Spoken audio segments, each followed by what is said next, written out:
بسم اللہ الرحمن الرحیم قال ربکم ادعونی استجب لکم صلوات اللہم صلی علی محمد وعلی محمد۔ میرا خالق کائنات کی پاک ذات نے اپنے بندوں کے لیے کلام پاک میں اعلان فرمایا ہے ادعونی استجب لکم، کہ مجھ سے دعا مانگو میں تمہاری دعاؤں کو مستجاب فرماؤں گا۔ یہ اس کریم کا وعدہ ہے۔ دیکھیں، ہم میں سے کوئی وعدہ کرے اور اس میں کوئی فرق آ جائے تو بات سمجھ میں آتی ہے، لیکن یہ کائنات کا 14 کا پروردگار ہے، اپنے بندوں سے اس کریم نے ایک وعدہ فرمایا ہے کہ مجھ سے دعا مانگو میں تمہاری دعا کو مستجاب فرماؤں۔ ساتھ ہی فرمایا ووعد الحق وانا لا اخلف المیعاد، میں اپنے وعدوں کا سچا ہوں اور اپنے وعدوں کے خلاف نہیں کرتا۔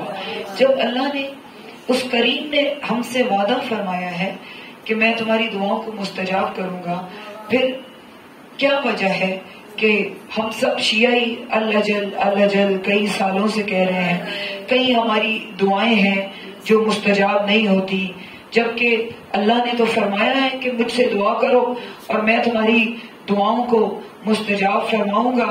تو پھر جب ہم دعا کریں اور اگر ہماری دعا مستجاب نہ ہو تو یہ سوچنا بھی کفر ہے کہ اللہ نے ہماری دعا کو مستجاب نہیں کیا۔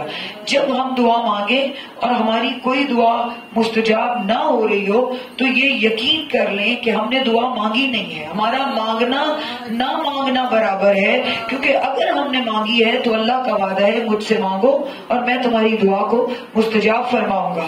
اگر ہماری حاجات ہے، شہزادی کون ہے سلام اللہ علیہ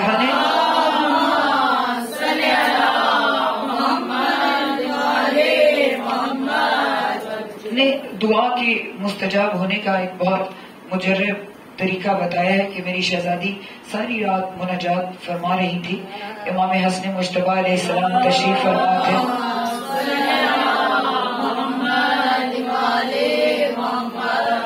ساری رات میری شہزادی کی مناجات اور تقریبات کو سنتے رہے۔ میری شہزادی نے تقریبات کے بعد ساری رات جو دعاؤں کا سلسلہ جاری رکھا، فرمایا کہ مالک سلمان کے گھر میں فاقہ ہے، اس کے فاقے کو دور فرما، مالک ابو ذر کی بیٹی بیمار ہے، اس کو شفا عطا فرما، مالک مقداد کا رزق بڑھا۔ ساری رات میری شہزادی دوسروں کے لیے دعائیں مانگتی رہی۔ صبح امام حسن مجتبیٰ علیہ السلام نے فرمایا کہ اماں میں نے ساری رات آپ کی دعاؤں کو سنا، نہ آپ نے دعا میرے بابا کے لیے مانگی، نہ آپ نے دعا میرے بھائی حسین کے لیے مانگی، نہ میرے لیے مانگی، آپ نے ہمارے لیے دعا مانگی نہیں۔ میری شہزادی نے ایک جو طریقہ بتایا ہے، میری شہزادی نے فرمایا دیکھیں یہ ایک حقیقت ہے، ہم سب شامل ہیں، میں بھی شامل ہوں، آپ بھی اس میں شامل ہیں، کہ جب ہمیں کوئی اپنی مصیبت پڑتی ہے نا، کہ جب ہم اپنی ذات کو زیادہ سمجھنے لگے، اللہ کو سب سے زیادہ جو چیز ناپسند ہے وہ تکبر ہے، وہ خود ہی ہے۔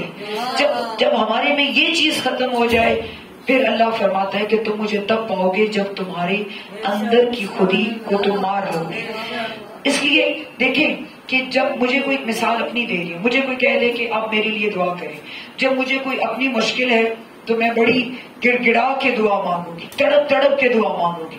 مجھے کوئی کہہ دے گا کہ آپ میرے لیے دعا کریں، اپنی مصیبت کے لیے، اپنی مشکل کے لیے بہت تڑپوں گی، لیکن پھر یاد آ جائے گا کہ فلاں میری بہن نے مجھے دعا کے لیے کہا تھا تو اس کے لیے کہہ دوں گی سر سے یا اللہ اس کی بھی دعا منظور فرما، اور پھر 10 دفعہ تو اس کو میں بتاؤں گی کہ میں نے تمہارے لیے دعا کی۔ طریقہ کیا ہے کہ آپ کو علم ہو جائے، آپ کو علم ہو جائے میری فلاں بہن کے رزق میں تنگی ہے، میری فلاں بہن اولاد کے لیے پریشان ہے، کسی کی کوئی مسئلہ ہے، آپ کو اگر علم ہو جائے، ضروری نہیں کہ آپ اس کو بتائیں، قربتاً اللہ میری شہزادی فرماتی، لیکن سرسری نہیں، جس طرح اپنی تڑپ ہے، اگر یہ منزل آ جائے تو اللہ نے تو وعدہ کیا کہ میں تمہاری دعاؤں کو سنتا ہوں، جس طرح اپنی تڑپ ہے اس طرح بتائے بغیر، کیونکہ اللہ کے لیے قربتاً اللہ ہم کام کر رہے ہیں، شہزادی فرما رہی ہے اس طرح تڑپ کے اس کے لیے دعا کرو تو تمہیں اپنی دعا کو زبان پہ لانے کی ضرورت نہیں. میں ضامن ہوں کہ اللہ تمہاری دعاؤں کو مستجاب. کیوں؟ اللہ فرما رہے کہ تم جب میری مخلوق کے لیے اتنا تڑپ کے دعا کر رہے ہو تو پھر تمہیں اپنی حاجت لانے کی ضرورت نہیں. میں تمہاری حاجت کو جانتا ہوں، کیونکہ ہر عمل کا دار و مدار آپ کی نیت پہ ہے. جو آپ کی نیت ہے اس کے برابر وہ قبول کرتا ہے. اس لیے فرمایا کہ دوسروں کو اہمیت دو. کہ جناب موسیٰ علیہ السلام کا بڑا مشہور واقعہ ہے کہ جناب موسیٰ گزر رہے تھے تو ایک شخص عبادت کر رہا تھا، توبہ کر رہا تھا. اس قدر وہ توبہ میں مبتلا تھا. کئی مرتبہ جناب موسیٰ علیہ السلام ادھر سے گزرے، انہوں نے دیکھا کہ اس قدر عبادت کر رہے کہ اس کا گوشت جو ہے وہ بسیدہ ہو چکا ہے. عبادت کر کوئی کام نہیں کرتا. وہ دیکھتے کہ ایک پرندہ آتا ہے، وہ فرشتے کی صورت میں اس کے منہ میں غذا ڈالتا ہے، چلا جاتا ہے. پھر خوراک کا وقت آتا ہے، پرندہ آتا ہے، اس کے منہ میں غذا ڈالتا ہے، وہ چلا جاتا ہے. جناب موسیٰ دیکھتے رہے. اس سے پوچھا، اس نے کہا کہ میں بہت گناہ گار ہوں. کوئی بھی ایسا گناہ نہیں جو میں نے نہ کیا، ایک بھی نیکی نہیں تھی جو میں نے کی ہو، اور کوئی بھی گناہ ایسا نہیں جو میں نے گناہ نہ کیا ہو. تو میں 30 سال سے اس مقام پہ بیٹھ کے توبہ کر رہا ہوں. اب میں نے دنیا چھوڑ دی ہے.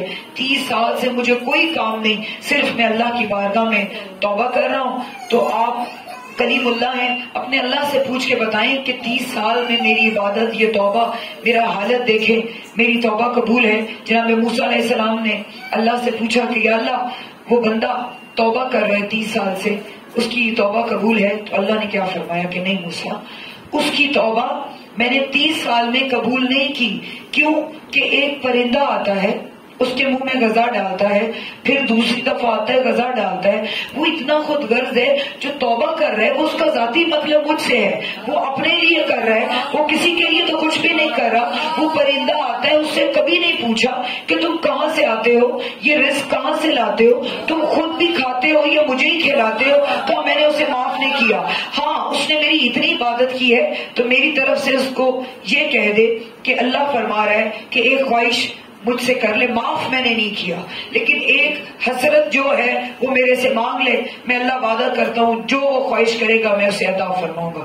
جناب موسیٰ علیہ السلام نے اسے آ کے بتایا کہ اللہ فرما رہا ہے میں نے معاف نہیں کیا، ایک جو چیز مانگنی ہے وہ مانگ لے. تو اس شخص نے کیا کہا کہ اے موسیٰ، اپنے اللہ کو آپ کہہ دیں کہ اگر مجھے معاف نہیں کرنا، مجھے جہنم میں ڈالنا ہی ڈالنا ہے، تو جہنم میرا جو وجود ہے وہ اتنا بڑا کر دے، اتنا بڑا کر دے کہ اس کی پوری جہنم جتنی بڑی ہے اتنا میرا وجود کر دے کہ اس کی پوری جہنم میں ہی سما جاؤں اور کوئی جہنم میں نہ جائے. اللہ نے فرمایا موسیٰ اس کو کہہ دے اللہ نے تجھے معاف کر دیا. جیسے ہی اس نے دوسری مخلوق کے لیے، جب آپ اپنے لیے صرف احساس رکھیں، جب احساس فرمایا کہ مومن وہ ہے جس کے دل میں مومن کے لیے دل دھڑکے. مومن وہ ہے جو اپنی ضرورتوں کو دبا کے کسی کی ضرورت پوری کرے. اس لیے فرمایا، اللہ فرما رہا ہے کہ تم دوسروں کا احساس کرو، دوسروں کی حاجات کے لیے دعا کرو. ہماری روٹین کی یہ عادت ہے کہ ہم اپنے لیے مصیبت ہو تو بہت کرتے ہیں، کسی کے لیے کرنی ہے تو سرسری کریں. شہزادی نے فرمایا وہی تڑپ جو تمہاری اپنی دعا کے لیے ہے نا، اسی تڑپ سے کبھی کسی دوسرے مومن کے لیے تڑپ کے تم دعا کر دو. شہزادی فرماتی ہے میں ضامن ہوں تمہاری دعاؤں کے مستجاب ہونے. اس لیے فرمایا یہی وجوہات ہیں جو ہماری دعاؤں کو نبی کے لیے بلند تر صلوات.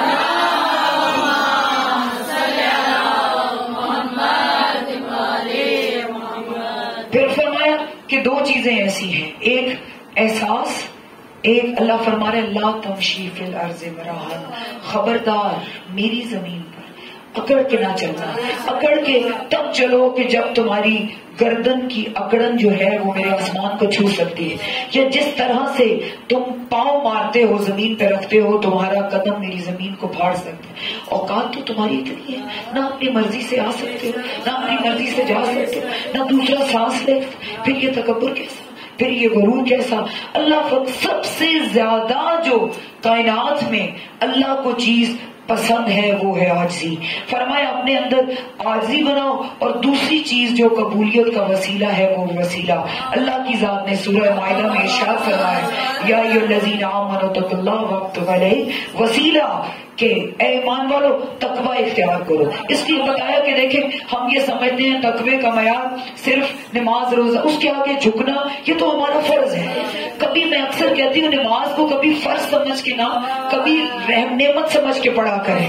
ہم فرض سمجھ کے پڑھتے ہیں نا, کبھی نعمت سمجھ کے پڑھیں اور محسوس کریں کہ یہ نماز کرم کتنا ہے. اس کریم نے ہم جیسے گناہگاروں کو اجازت دے دی ہے کہ جو نماز 14 پڑھتے ہیں تمہیں بھی شرف ہے, تم بھی آ جاؤ. یہ معراج ان سے میں کرتا ہوں, تم میرے بندے ہو, تم بھی آ جاؤ 5 مرتبہ مجھ سے گفتگو کرو. یہ نماز اس کا احسان عظیم ہے ہم پر, اس کا کرم ہے ہم پر جو ہمیں اجازت, ورنہ کہاں یہ گناہگار پیشانیاں, کہاں وہ کریم جس کو یہ 14 سجدے کرتے, اس کو ضرورت ہے کہ ہم جیسے گناہگار سجدے. یہ اس کا کرم ہے کہ اس نے ہمیں اجازت دی ہے, آؤ جو ضرورت ہے مانگ لو. ان سے عشق کیا, ان کو معراج پہ بلایا, تم بھی آ جاؤ 5 مرتبہ مجھ سے مانگو. لیکن اللہ نے پہلے ہی جو بشر خلق کیا, آدم علیہ السلام اول البشر ہے, ان کو بتا دیا کہ وسیلہ کون ہے. کہ جیسے ہی آدم علیہ السلام نے آنکھیں کھولی, آنکھیں چندھیانے لگی, دیکھا ایک نور ہے, جو نور سجدے میں گر کے تسبیح کر رہا ہے. اللہ نے فرمایا کہ مجھے تیری شان و عظمت کی قسم, جناب آدم علیہ السلام نے فرمایا اگر یہ نور نہ ہوتا میں تیری عظمت کو پہچان ہی نہ سکتا. اس نور نے بتایا کہ تو ان کا بھی اللہ ہے, تو کتنا بلند ہے. آدم علیہ السلام نے جب دعا مانگی اللہ مجھے اس نور کا دیدار کرا, اللہ نے فرمایا آدم انظر الی العرش, عرش سے اوپر دے. جب دیکھا تو پنجتن پاک کے نور کو پایا. پھر اللہ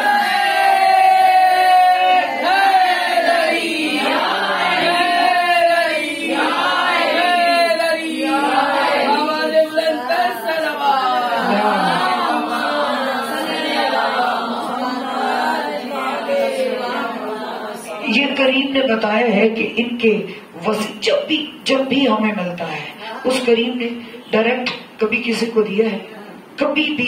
مالک وہ ہے, خالق وہ ہے, لیکن ان کے وسیلے کے بغیر اس کریم نے قرآن میں ہمیں حکم دے دیا وابتغوا الیہ وسیلہ, کہ میرے بارگاہ میں وسیلہ بناؤ نہیں, وسیلہ تلاش کرو, بنانا اس کا کام ہے. اس لیے آدم علیہ السلام کو اس کریم نے بتا دیا. آدم علیہ السلام نے فرمایا یا اللہ یہ کون نور ہے.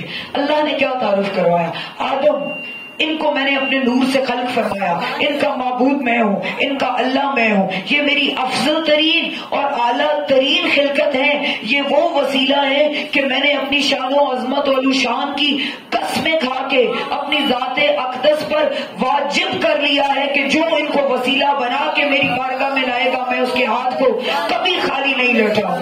اللہ نے ہمیں تو یہ وسیلے دیے. آپ کوئی پوری تاریخ میں دیکھ لیں کب اللہ نے عطا کیا. انما ولیکم اللہ کی آیت جب نازل ہوئی ہے, واقعہ نہیں بیان کیا, بس اپنا نقطہ بیان کر کے اپنے مقصد کی طرف جا رہی ہوں. کہ جب مسجد نبوی بھری ہوئی تھی, سائل آیا, سائل نے سوال کیا. مولا کائنات علیہ السلام بھی نماز پڑھ رہے تھے. مولا کریم ہے, وہ ایسے کریم, ایک روٹی مانگی پوری کتاب. حق سے سوچنے والی بات ہے, یہ واقعہ کسی بچی کو اٹھا دوں تو وہ بتا دے گی, لیکن اس واقعے میں اہم نقطہ جو بتانے لگی اس کریم نے ہمیں سمجھایا کیا ہے. مولا نے خود سے عطا کرنا ہوتا تو کریم وہ ہے جو ایک دفعہ سائل سوال کرے کریم عطا کر دے. مولا نے خود سے عطا کرنا ہوتا تو پہلی دفعہ جب سائل نے سوال کیا تھا مولا عطا کرتے تھے, مولا نے عطا نہیں کیا. اور پھر جب اللہ سے شکوہ کیا, یا اللہ تو گواہ رہنا تیرے گھر سے تیرا سائل خالی جا رہا ہے, تو پھر حق تھا نا اللہ سے ڈائریکٹ ہو گیا. وہ اللہ سے ڈائریکٹ ہوا. جب اللہ سے ڈائریکٹ مانگا اللہ فوراً جبرائیل کو بھیجتا کہ جبرائیل میرا بندہ ہے, ڈائریکٹ مانگ رہا ہے, میرا گھر ہے, تاکہ قیامت تک لوگوں کو سبق ملے. اللہ سے ڈائریکٹ مانگا جائے, اللہ فوراً ڈائریکٹ بھیجتا ہے. آج ہسٹری میں یہ لکھا جائے گا کہ سائل نے مسجد میں ڈائریکٹ اللہ سے مانگا, اللہ نے فرشتے کو بھیجا, ادھر سائل نے اللہ کو مخاطب کیا. میرے پاک امام نے ہاتھ سے انگوٹھی دے دی, آیت آ گئی انما ولیکم اللہ ورسولہ والذین آمنوا الذین یقیمون الصلاۃ ویؤتون الزکاۃ وهم راکعون.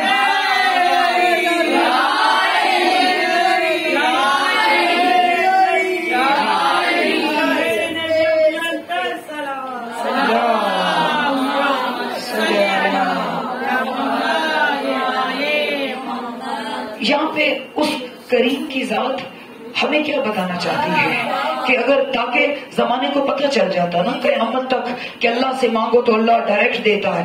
اللہ نے سبق کیا دیا؟ مانگو گے اللہ سے ملے گا علی سے. یہی میرے نظر ہے. میں ممبر کی چیلنج سے کہہ رہی ہوں, ذمہ داری سے کہہ رہی ہوں, پورے قرآن میں اللہ نے کسی نبی کے عمل کو اپنے عمل سے مربوط نہیں کیا. جناب داؤد لوہے کو موم فرماتے تھے تو جناب داؤد علیہ السلام کو قرآن میں ہاتھوں والا کہا ید اللہ نہیں کہا. جناب عیسیٰ نے پرندے کو مٹی سے خلق فرمایا, لیکن یہ نہیں فرمایا کہ میں نے خلق کیا, فرمایا عیسیٰ تو نے خلق کیا. ادھر میرے پاک نبی نے تیر مارا, فرمایا وما رمیت وإذ رمیت ولکن اللہ رما. میرا حبیب یہ تیر تو نے مارا, یہ اللہ نے مارا ہے.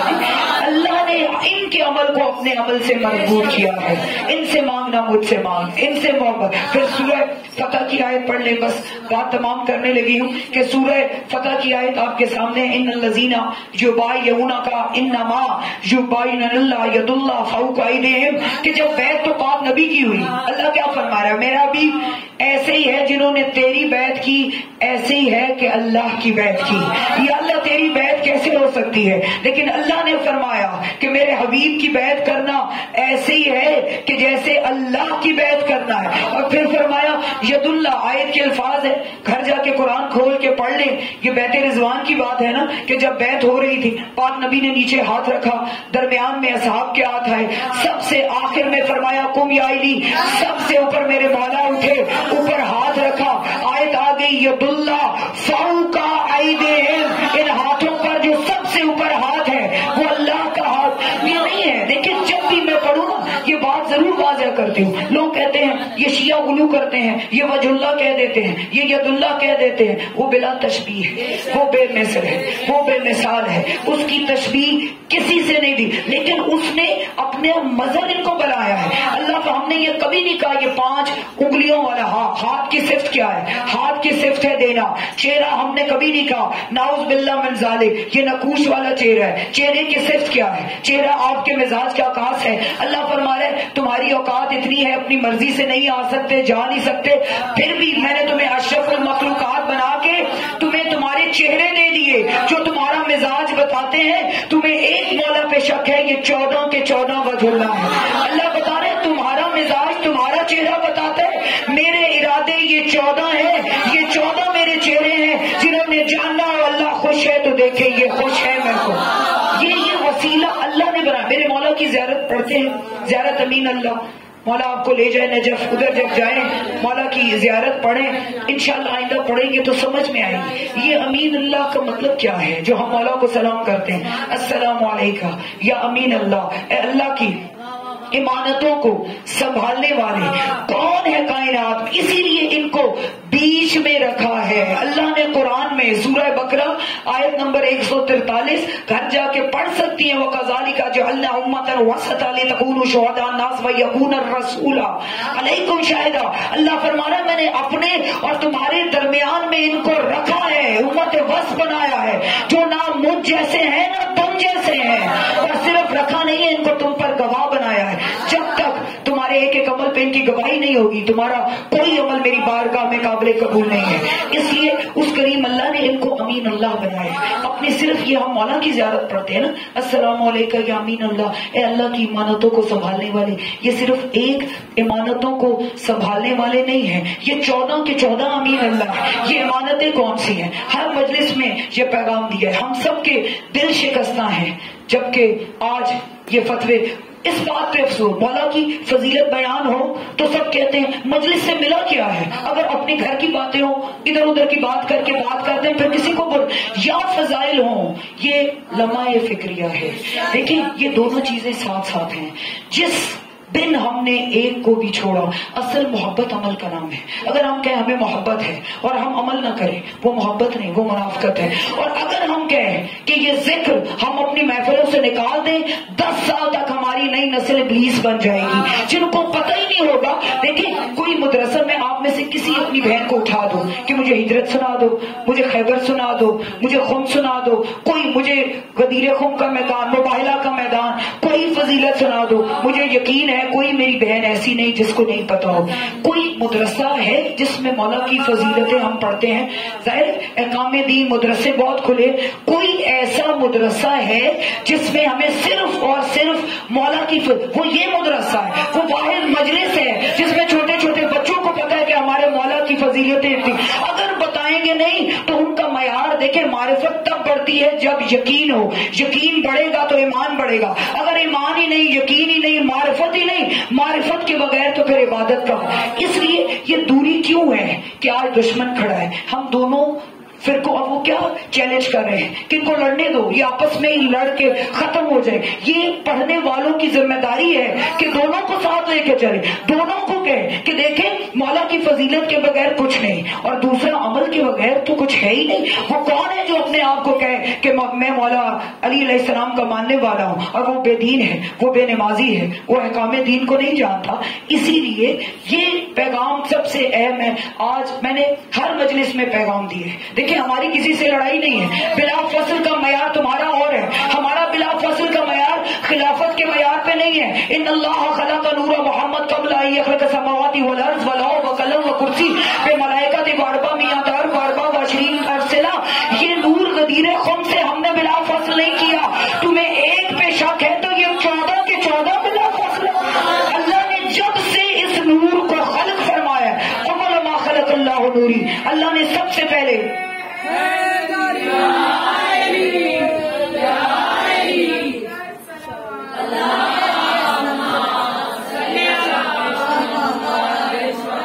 ہم نے بلا فصل غدیر خم سے نہیں کیا. ہم نے خلافت کی بنیاد پہ ہم بلا فصل نہیں کہتی کہ کوئی مقابلے میں لے آئے. ہمارا ایمان ہی اور ہے، ہمارا یہ ایمان ہے. صرف مولا پہ تمہیں شک ہے. جب یہ نور خلق ہوا ظاہر میں ایک تھا، اس وقت ہی یہ 14 کا نور اکٹھا تھا. یہ بلا فصل نور ہے. اس لیے ہم نے علیحدہ ہمارا بلا فصل کا جو کانسیپٹ ہے وہ اور ہے. دعوت ذی العشیرہ پہ آپ سب جانتے ہیں جب یہ لا الہ الا اللہ محمد رسول اللہ یہ کس زبان سے نکلا کلمہ ہے. یہ اہل سنت کی کتابوں میں موجود ہے کہ یہ کلمہ ہمارے پاک امام کی زبان سے نکلا. اور کیا فرمایا تھا؟ یا رسول اللہ قیامت تک جو بھی مسلمان کلمہ پڑھیں گے وہ علی کی زبان سے نکلا ہوا کلمہ پڑھیں گے. لیکن علی نے کسی سے یہ کلمہ سنا نہیں ہے. میں نے آپ کو نبی بنتے دیکھا ہے. کنت نبی آدم و بین الماء والطین. آپ اس وقت بھی نبی تھے جب آدم پانی اور مٹی کے درمیان میں تھا. کیونکہ اب ہم ایک ہی نور کے 2 حصے ہیں. یہ منصب اکٹھے ملے. اللہ نے ادھر آپ کو نبوت دی، ساتھ ہی مجھے امامت دے دی. آپ کو رسالت دی، ساتھ مجھے ولایت دی. آپ کو رحمت للعالمین بنایا، ساتھ ہی مجھے امیر المومنین بنایا. یہ منصب اس کریم نے شروع سے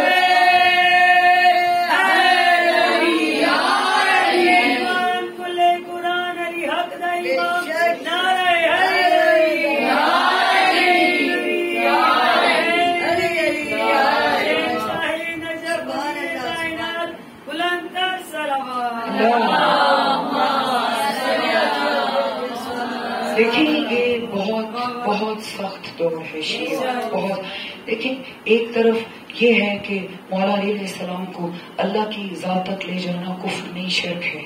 یہ سوچنے کا لمحہ ہے. دوسرا اگر ہم خود ہی مولا کی شان کو گھٹاتے رہیں گے، اب یہ سوچنے کا لمحہ فکریہ ہے کہ ہم ایک مولا کے ماتم کرنے والے ہیں، ایک صف پہ بیٹھ کے یا حسین کرنے. اور پھر چیلنج تو انہوں نے عزاداری کو بھی کیا نا کہ یہ مائنورٹی میں ہیں، کم تعداد میں ہیں، تو ہم دیکھیں گے کہ ان کے جلوس کیسے نکلتے ہیں، یہ ماتم کیسے کرتے ہیں.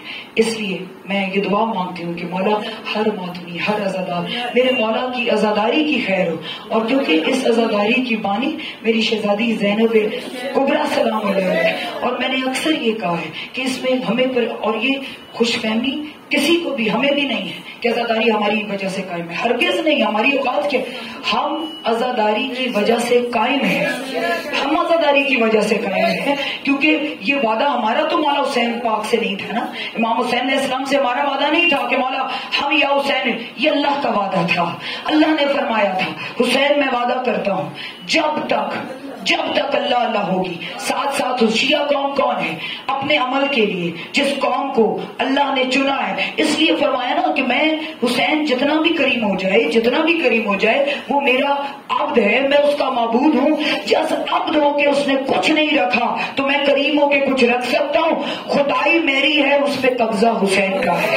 حسین عرش بھی تیرا, حسین لوح بھی تیرا, حسین قلم بھی تیرا, حسین کرسی بھی تیری, حسین ساری کی ساری کائنات ہی تیری. اس لیے عزادارہ نے حسین, لوگ میں کہتی ہوں کس کی ضرورت ہے؟ اگر عزاداری حسین کو روکنا ہے تو ہمارے سے نہ لڑو, یہ جنگ اللہ کے ساتھ ہے, یہ اللہ کا وعدہ تھا. اور عزادارہ نے حسین میں کہتی ہوں ہم شیعہ رو رو کے ختم بھی ہو جائے نا تو پرسے کا حق ادا نہیں ہوتا. جانتے ہیں جب بہت مشکل ہو نا اس میں اس کو یاد کیا جاتا ہے جو بہت قریب ہے. روایت میں ہے جب خنجر چل رہا تھا نا, اس لیے یزید نے شکر سے ہنس کے پوچھا